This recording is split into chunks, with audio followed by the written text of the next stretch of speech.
You know, when I heard earlier today that the Joker received 11 nominations this year for Oscars, including Best Picture and Best Director, I thought to myself, this is fantastic. The Oscars are awarding or they are nominating a movie that thought outside the box, that took a genre film and made it into something special. And then I wanted to see the reaction of the SJW media to this monumental shift in the way that the Oscars treated films, which is they actually went out and nominated the best film instead of some sort of SJW think piece. And of course, here's what we found.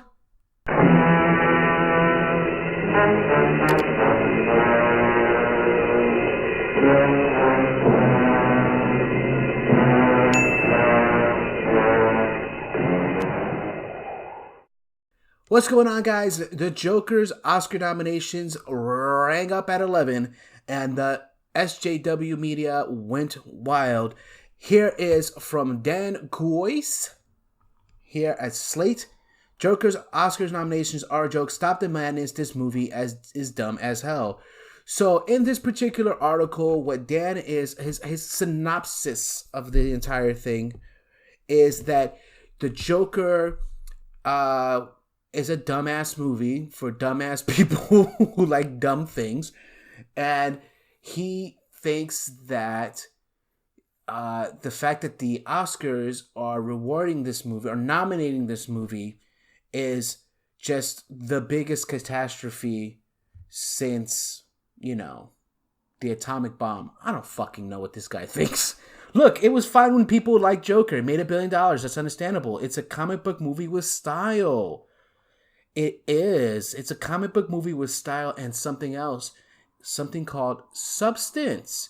You see, that's what SJWs, they don't know. They don't know anything about that. That's what these critics out there, they don't know anything about that. They don't know about style and substance. They know about style. They know about making things look pretty, but they don't know about substance. That's why The Last Jedi was the piece of shit that The Last Jedi was. It was all about style and making things look pretty, and there was no substance behind it. They never thought about what would actually happen to the lore. They never thought about what the fans would think about all of the smart, great things that was great about Star Wars that would be completely shitted on by the dumbness of the fucking movie. And that's why you get a movie like Star Wars The Last Jedi, and you get other movies right now that are coming out or that will be coming out that'll fall right into the same trap of a movie with style and no substance.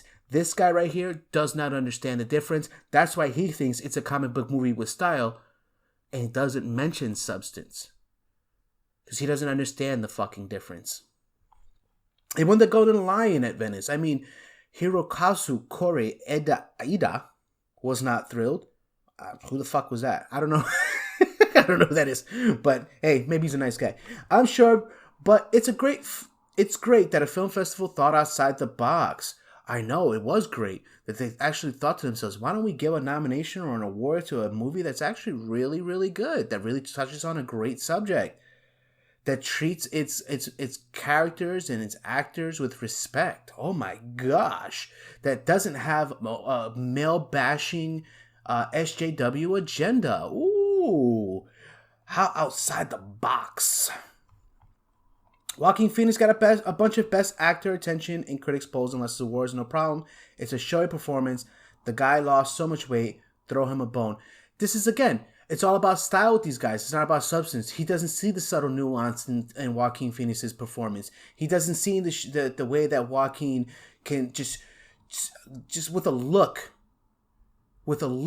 in his eyes, completely change the emotional resonance of a scene.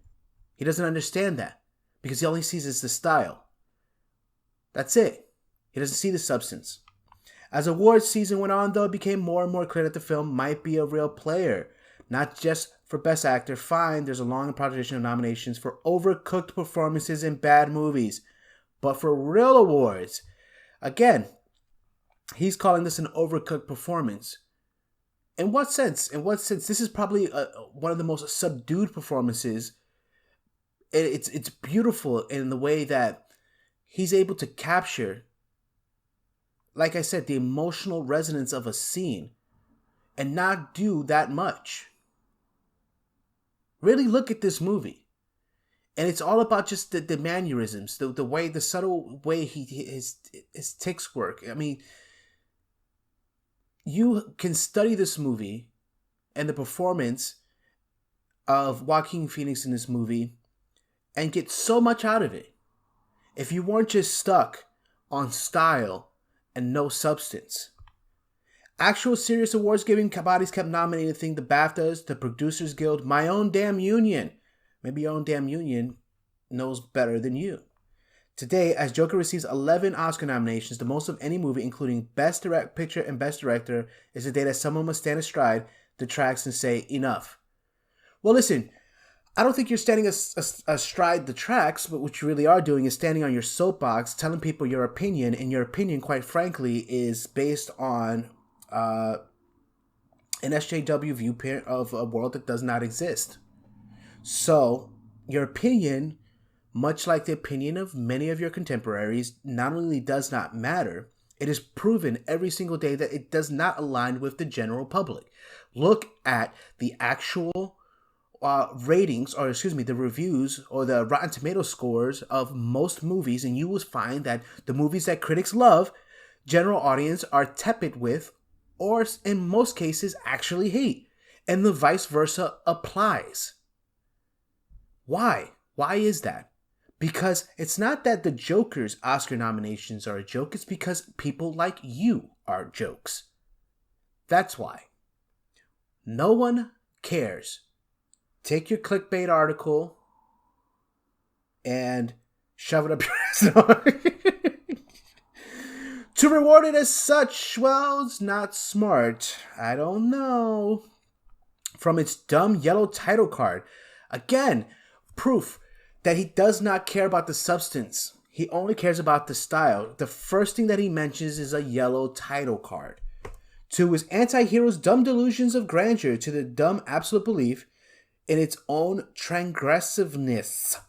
You can tell a person's a jackass when he uses words like transgressiveness. Joker is just as stupid as can be. It is a movie designed to seem impressive to anyone without much of an understanding of film history who's maybe seen clips from Taxi Driver online. There's a thing out there called being too smart for your own good. Or so smart you seem stupid. And when I read this article, that's just what keeps flashing in my mind. That this guy right here is just too smart for his own good. Maybe he's not a jackass. Maybe he's not an asshole. Maybe he's just writing a clickbait article because he wants to write a clickbait article. Or maybe he does really feel this way and he's just too damn smart for his own good. He's so smart, he's stupid. It's a movie designed for people who might rush to get on Twitter to see if everyone catches the reference. And then he goes about and he puts in poor Mr. Kevin Del Campo's tweet here for those who didn't catch the reference. Blah, blah, blah. Joker's, the one thing about Twitter is if any side of the opinions that you have, any side of the coin that you have, on Twitter you can find something or someone that can justify or back up your opinion or your point of worldview.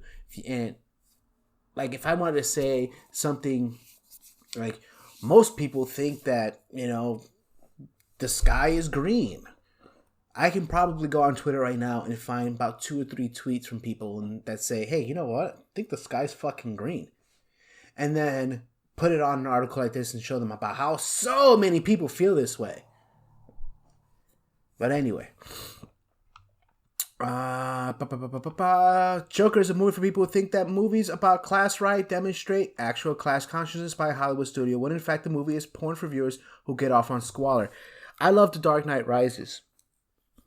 I really love The Dark Knight Rises. I love all the Dark Knights. That's why I have the Dark Knight trilogy here on DVD, special edition.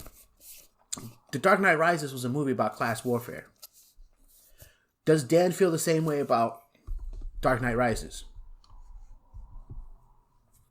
It's a Batman movie. It's about class warfare. I don't even think he made that. He's gonna make the connection because he's such in an SJW bubble right now. See, and the difference between the Dark Knight Rises is it comes from a very different angle. This was during the time of we are going against the corporate entities and all that good stuff, and it's the Wall Street thing. Yeah, why can't I remember what it was called? Occupy Wall Street.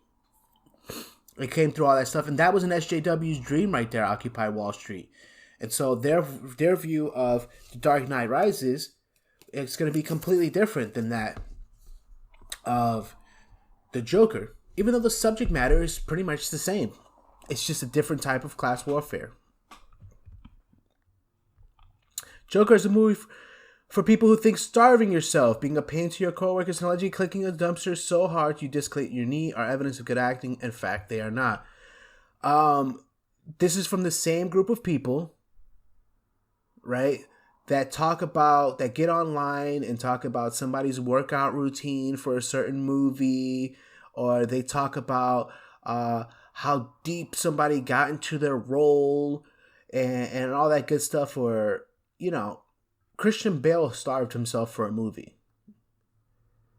Does he think that Christian Bale's a dumbass for doing that? Matthew McConaughey starved himself for that movie Dallas Buyers Club. The one that he got AIDS? Was this guy talking about how Matthew McConaughey was an idiot? Or that wasn't evidence of Matthew McConaughey's good acting? Nah. This guy just doesn't like white people. Let's take a moment to note the music cues. White Room, dumb. Rock and Roll Part 2. No more aggressively inane song has ever been recorded. Smile, as in though your heart is aching, come on. Send in the clowns in case you didn't catch that reference. This is the part of the article that I don't particularly care for. Not the music part. What I'm about to say right now. Our viewers seriously meant to believe that Arthur's cute and funny neighbor, played by Zazie Beetz, actually enjoys his stand-up routine and welcomes him into her life. We'd have to be idiots to think so. Why?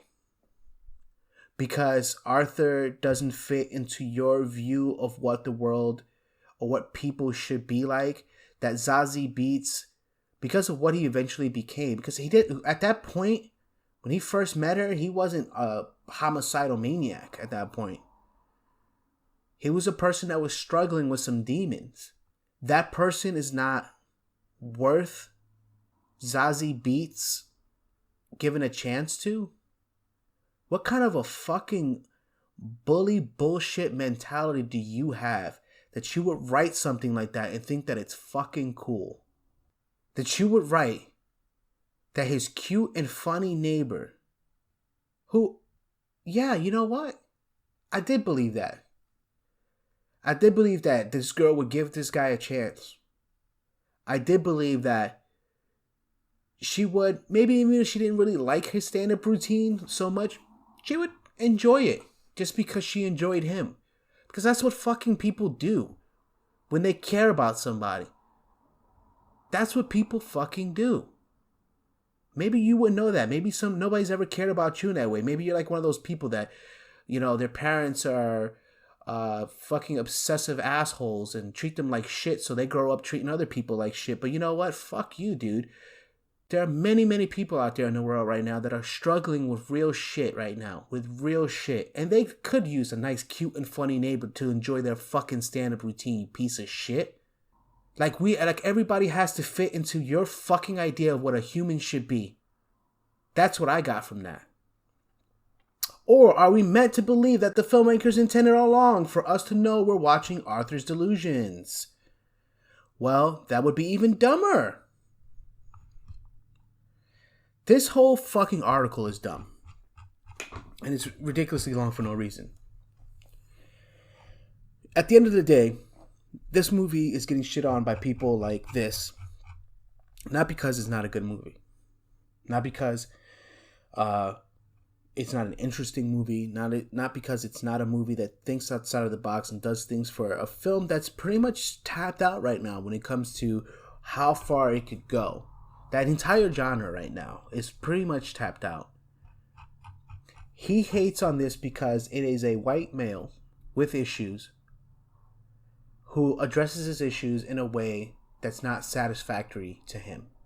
That's what this hate is from this author. And that's exactly what it is. It's hate.